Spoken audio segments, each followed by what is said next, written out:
नमस्कार मित्रों। भारत के मध्य हिमालयी राज्य उत्तराखंड की ग्रीष्मकालीन राजधानी गैरसैंण भराड़ीसैंण में आपका हार्दिक अभिनंदन है। मित्रों, जिस प्रकार से यह मध्य हिमालय राज्य भारत का दो अंतर्राष्ट्रीय सीमाओं से जुड़ा हुआ है, इसके कई आंतरिक और बाह्य सुरक्षा के जो पहलू हैं, भारत की आंतरिक और बाह्य सुरक्षा पर डायरेक्ट और इनडायरेक्ट, प्रत्यक्ष और अप्रत्यक्ष प्रभाव डालते हैं। आजकल यहाँ पर बात चल पड़ी है 1950 के भू कानून की, उसको लाने की, जो कि टाउन में, गांव में और छोटे शहरों में इस बात पर युद्ध स्तर पर बात हो रही है। देहरादून में तो है ही, इसका विषय उठाया जा रहा है। मैं आपको बता दूं कि 56.72 लाख हेक्टेयर का जो उत्तराखंड का क्षेत्रफल है, उसमें 64% वन और बंजर भूमि की जो भरमार आप देख सकते हैं। कृषि योग्य भूमि सिर्फ 14% है, और इसके अलावा फिर इंडस्ट्रियल जो औद्योगिक क्षेत्र है, या जो दूसरे क्षेत्र हैं, आवासीय क्षेत्र हैं, या अनेकानेक संस्थान हैं, उनका हिसाब किताब आता है। यह तो आंकड़ा है ज़मीन का। और यहाँ पर सही बात है कि बहुत ज़्यादा घुसपैठ बढ़ी है उत्तराखंड बनने के बाद। इसके लिए उत्तराखंड के लोग और यहाँ पर जो है विशेषकर यहाँ के जनप्रतिनिधि जो बोर्ड के लिए काम करते रहे हैं, उनकी बहुत बड़ी भूमिका रही है। क्या है कि 2012 में उत्तराखंड हाई कोर्ट ने एक फैसला सुनाया था। उन्होंने फैसला सुनाया था कि 9 नवंबर 2000 से जो लोग उत्तराखंड में रह रहे हैं, उनको जो है यहाँ का मूल निवासी मतलब माना जाए। और इस पर जो है उस समय उत्तराखंड में कांग्रेस की सरकार थी, उसने इस पर कुछ भी नहीं बोला था, कोई भी इसका अपील नहीं की थी इसके खिलाफ। आज वही लोग झंडा लेकर के सड़क पर घूम रहे हैं। यह भी देखने वाली बात है, क्योंकि कुर्सी चाहिए, वे भी उनके साथ खड़े हैं। अच्छी बात है, क्योंकि देर आए दुरुस्त आए। कम से कम उत्तराखंड की बोली बोलना तो शुरू किया, और अब गोल टोपी पहनना, सफ़ेद गोल टोपी पहनना, तहमत बांधना थोड़ा बंद हुआ है उत्तराखंड में भी। यहाँ के नेताओं ने बंद किया है, अच्छी बात है।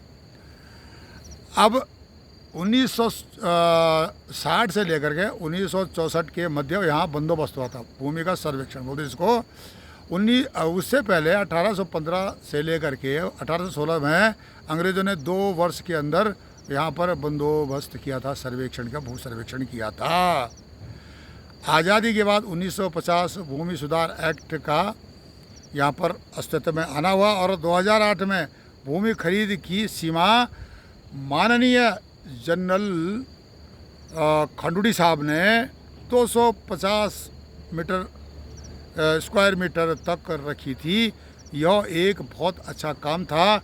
इस पर काफ़ी हद तक प्रतिबंध लग रहा था, और खंडूड़ी साहब का यह ऐतिहासिक फैसला था। लेकिन बशर्ते बाद में इसमें काफ़ी हेरा फेरी हुई। कांग्रेस के उत्तराखंड में मुस्लिम विश्वविद्यालय बनाने की भी बात कही थी। ये सारी घटनाक्रम हुए यहाँ पे, और भी बहुत सारी ऐतिहासिक पृष्ठभूमि है जो यहाँ पर भू कानून की बात होती है। विषय को मैं विस्तार से बताने का प्रयास कर रहा हूँ, क्यों उत्तराखंड की डेमोग्राफी बदली हो रही है, और आज वे लोग क्यों सड़कों पर आ रहे हैं जो कह रहे थे कि उत्तराखंड हमारी लाश पर बनेगा। आप हमारे चैनल ई-गैरसैंण को लाइक करें, सब्सक्राइब करें, कमेंट्स करें और शेयर करें। मित्रों, मेरा नाम मदन मोहन ढोंडियाल है, और इस यूट्यूब चैनल के माध्यम से आप तक अनेक राष्ट्रीय, प्रादेशिक, अंतर्राष्ट्रीय विषयों के बारे में आपको बताते रहते हैं।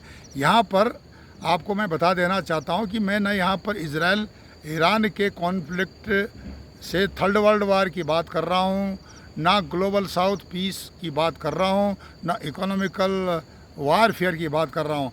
यह बात हो रही है भारत के अंदर भारत को किस प्रकार से घायल किया जा रहा है भीतर घात करके। तो ये सब जो है 1950 का अगर भू कानून आता है तो यहाँ पर जिहादीकरण बंद होगा। जिस प्रकार से यहाँ पर कांग्रेस के या दूसरे कई और वामपंथी लोग इनका समर्थन करते रहते हैं। हल्द्वानी में जो हुआ, यहाँ की ज़मीन पर जो है रोहिंग्याओं ने, बांग्लादेशियों ने कब्जा किया। अब यह सुप्रीम कोर्ट का जो फैसला है उसको अब उत्तराखंड सरकार या जो है भारतीय रेलवे को झेलना पड़ेगा और इनको पचाना पड़ेगा। ये जो इनके घर बना के देने पड़ेंगे। तो एक बहुत बड़ा बजट उत्तराखंड सरकार का यहाँ लगने वाला है। और इसी तरह से अगर बजट लगते गए तो यहाँ उत्तराखंड का जिहादीकरण जल्दी हो जाएगा और यहाँ बसाहट शुरू हो जाएगी, डेमोग्राफी चेंज होनी शुरू हो जाएगी। तो सारे देश के लोगों को 1950 का उत्तराखंड में भू कानून का समर्थन करना चाहिए, क्योंकि अकेले यह उत्तराखंड के सनातनियों की भूमि नहीं है, तमाम दुनिया भर के सनातनियों की भूमि है, जिनके यहाँ के तीर्थ स्थल हैं। यहाँ तक कि अब जो विदेशों में भी चले गए उत्तराखंड के, उनकी भी मातृभूमि है। मैं ये नहीं बोल रहा हूँ कि यह एक इजराइल है, लेकिन ये सच है कि ये सनातनियों की पूज्य भूमि है और सनातनियों को अपनी भूमि को बचाने के लिए आगे आना चाहिए। यहाँ पर जो भी स्थानीय लोग हैं, सनातनी स्थानीय लोग हैं, उनको जो भू कानून के अंदर लाया जाए, इनको शेड्यूल्ड ट्राइब्स की भूमिका दी जाए। तो इससे क्या होगा कि यहाँ पर सनातन की रक्षा करने में हम सक्षम रहेंगे। ये इसके पीछे। बाकी जो वामपंथी तथा कथित बुद्धिजीवी, प्रगतिशीलवादी, इनके लच्छेदार भाषण राष्ट्रवाद की बात करते हैं, लेकिन राष्ट्रवाद का नाम लेके घूमते हैं, लेकिन वामपंथ की प्रक्रिया में जारी है। उनको फंडिंग हो रही है चीन से, जॉर्ज सोरोस से, आईएसआई के स्लीपर सेलों से। अब इलेक्शन होंगे स्थानीय निकायों के, तो चीन का पैसा और जॉर्ज सोरोस का पैसा यहाँ पर धीरे धीरे हवाला के थ्रू पहुँच रहा है। एक बहुत बड़ी जमात यहाँ पर बैठ चुकी है। मैं यहाँ पर गैरसैंण में बैठा हूँ, उत्तराखंड की ग्रीष्मकालीन राजधानी में।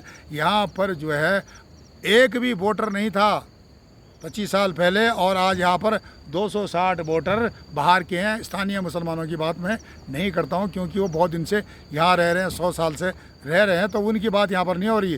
पर लेकिन उनके माध्यम से जो बाहर से यहाँ मुसलमान आ रहे हैं, उन्होंने यहाँ की डेमोग्राफी बदली करने का ठेका ले लिया है और कांग्रेस इनका पूरा समर्थन करती है, इनका साथ दे रही है।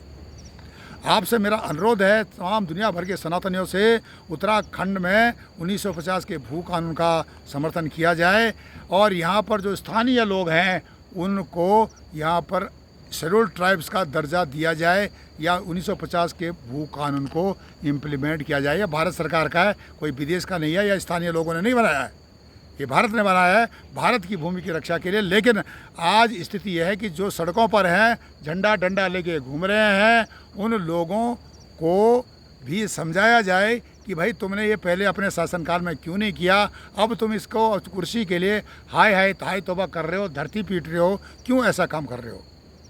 आप इसका समर्थन करो, सरकार उत्तराखंड सरकार इस बिल को लाए, इसको 1950 का भू कानून लागू करे और यहाँ पर एक सशक्त भू कानून होगा तो बाहर की घुसपैठ नहीं होगी, यहाँ जिहादी अपना पैर नहीं पसार पाएंगे और ह्यूमन ट्रैफिकिंग पर यहाँ पर सख्त कार्रवाई की जाए।